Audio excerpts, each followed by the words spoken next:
নামাজ শেষে অনেকে মাথায় হাত লাগিয়ে দোয়া পাঠ করেন, আয়াতুল কুরসি পড়ে বুকে হাত দেন।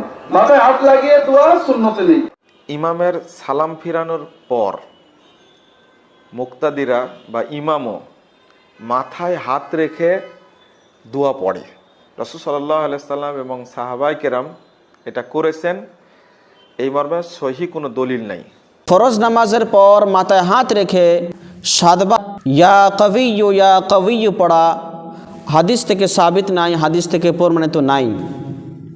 কিন্তু যদি কোনো মানুষ কোনো বেমারের শেফার জন্য বা ব্রেন তেজ হওয়ার জন্য, ব্রেন বাড়ার জন্য ফরজ নামাজের পর মাথায় হাত রেখে সাতবার ইয়া কবিয়্যু পড়েন, তাহলে সে মানুষের জন্য ইজাজত আছে, সে মানুষের জন্য গুঞ্জাইশ আছে।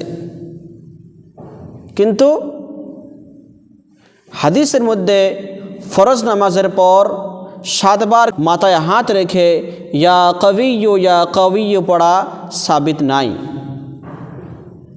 হাদিসের মধ্যে আছে নবীজি সাল্লাল্লাহু আলাইহি ওয়াসাল্লাম মাথায় হাত রেখে দোয়া পড়তেন, বিসমিল্লাহিল্লাযী লা ইলাহা ইল্লা হুয়ার রহমানুর রহিম আল্লাহুম্মা আযহিব আন্নিল হাম্মা ওয়াল হুজনা।